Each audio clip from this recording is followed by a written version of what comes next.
بسم اللہ الرحمن الرحیم۔ سامعین کرام السلام علیکم۔ ذرا سوچئے کہ معاذ بن جبل کو کیسا لگا ہوگا جب انہوں نے رسول اللہ صلی اللہ علیہ وآلہ وسلم کو یہ فرماتے ہوئے سنا ہوگا کہ معاذ اللہ کی قسم میں تم سے محبت کرتا ہوں۔ حضرت علی رضی اللہ تعالیٰ عنہ اس وقت کیا سوچتے ہوں گے جب انہوں نے رسول اللہ صلی اللہ علیہ وآلہ وسلم کو یہ فرماتے ہوئے سنا ہوگا کہ میں کل ضرور جھنڈا ایک ایسے شخص کے حوالے کروں گا جو اللہ اور اس کے رسول سے محبت کرتا ہے اور اللہ اور اس کا رسول بھی اس سے محبت کرتے ہیں۔ اور پھر جب انہیں معلوم ہوا ہوگا کہ وہ تو خود علی ہیں، حضرت سعد بن ابی وقاص کے شل ہاتھوں میں تو بجلی دوڑ گئی ہوگی جب رسول اللہ صلی اللہ علیہ وآلہ وسلم نے ان سے فرمایا ہوگا کہ اے سعد تیر چلا، میرے ماں باپ تجھ پہ قربان ہوں۔ حضرت عثمان رضی اللہ تعالیٰ عنہ کے کیا جذبات ہوں گے جب انہوں نے تبوک کی جنگ کے لیے جانے والی فوج کو مکمل سامان فراہم کیا تو رسول اللہ صلی اللہ علیہ وآلہ وسلم نے فرمایا عثمان نے آج جو کچھ کیا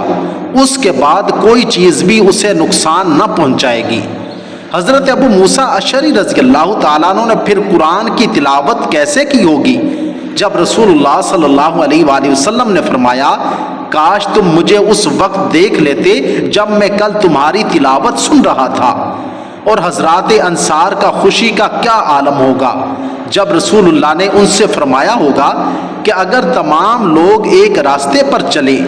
اور انصار دوسرے راستے پر چلیں تو میں انصار کا راستہ اختیار کروں گا۔ اور قبیلہ انصار کیسا فخر کرتے ہوں گے جب اللہ کے نبی نے ان کے بارے میں فرمایا ایمان کی علامت انصاریوں سے محبت ہے اور نفاق کی علامت ان سے دشمنی ہے۔ حضرت ابو بکر صدیق رضی اللہ تعالیٰ عنہ کے جذبات اس وقت کیا ہوں گے جب رسول اللہ صلی اللہ علیہ وآلہ وسلم نے فرمایا کہ اگر میں کسی کو اپنا جانی دوست بناتا تو ابو بکر کو بنا لیتا۔ اور حضرت بلال کے آنسو کیا تھم گئے ہوں گے جب رسول اللہ صلی اللہ علیہ وآلہ وسلم نے ان سے فرمایا ہوگا کہ اے بلال مجھے وہ عمل بتاؤ جس سے تم سب سے زیادہ امید رکھتے ہو، کیونکہ میں نے جنت میں اپنے سامنے تمہارے جوتوں کی آواز سنی ہے۔ اور حضرت عمر بن خطاب رضی اللہ تعالیٰ عنہ کو کیسا محسوس ہوا ہوگا جب آپ صلی اللہ علیہ وآلہ وسلم نے فرمایا ہوگا اگر میرے بعد کوئی نبی ہوتا تو وہ عمر ہوتا۔ روز محشر ہمیں کیسا محسوس ہوگا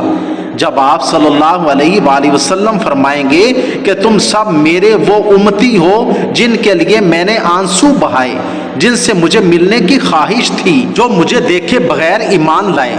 اللہ تعالی ہمیں بھی ان لوگوں میں شامل فرمائے اور عمل کی توفیق عطا فرمائے۔ آمین ثم آمین۔